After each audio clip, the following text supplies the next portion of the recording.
Assalamualaikum semua. Bertemu lagi di channel saya Dipayut Studio.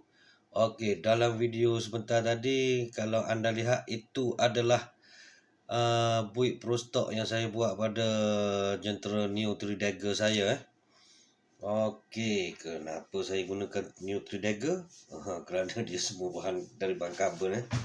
Jadi saya tukarkan rim dia kepada rim type dish. Kemudian saya tukar juga tayarnya kepada yang jenis medium diameter. Medium diameter warna merah dengan tulisan hitam. Ini super hard tayar. Di mana bahagian depan dia. Okey, sebelum tu pro stock digunakan untuk menggunakan 3 keping FRP saja. FRP ataupun carbon reinforced plate. Jadi saya pilih untuk menggunakan satu di bahagian depan, satu di bahagian tengah dan satu di bahagian belakang.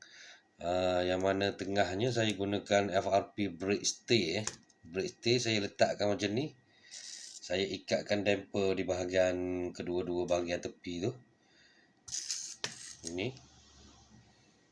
Kerana saya tidak mahu mengganggu body Neo 3 Dagger.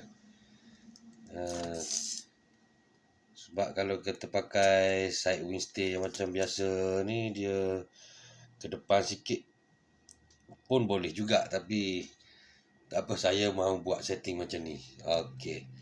Jadi pada awal video tadi, roller belakang saya gunakan roller 19 tapi tak dapat dia sangkut kat sini pula dengan bahagian karbon dia yang rear root ni.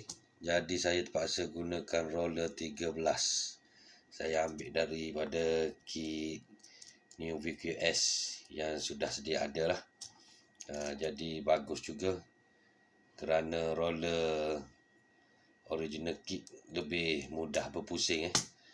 Roller IMI imitation yang 19mm tu agak kurang berpusing. Jadi damper saya menggunakan semua jenis daripada jenis slim daripada depan hingga ke belakang. Yang mana di tengahnya saya gunakan yang jenis dari slim yang panjang. Depan dan belakang saya gunakan dari slim yang pendek saja. Okey. Depan dan belakang juga FRP daripada jenis fully cup. Okey, ini roller 13 untuk belakang. Satu di bahagian bawah FRP. Diangkat dengan spacer, letakkan di bahagian atas FRP dan lock nut. Di bahagian depan ini bukan double roller, ini adalah roller standard daripada kit Neo 3 Dagger ni sendiri. Saya letakkan sedikit itu roller spacer, letakkan di bawah satu, atas. Kemudian saya spacekan yang di atas warna hitam ni. Ini adalah stabilizer. Saya letakkan stabilizer, saya kunci dengan lock nut. Jadi itu sajalah. Okey, untuk bahagian enjinnya saya menggunakan rev tune di mana untuk permainan pro stock ni hanya enjin dari tune series saja yang dibenarkan. Okey. Daripada dash series tidak dibenarkan.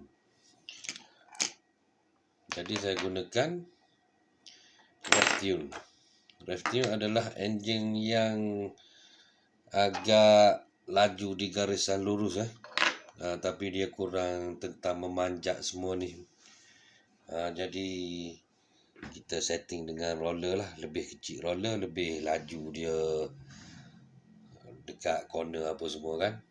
Okey, jadi lompat pun saya lebih kepada di depan lah.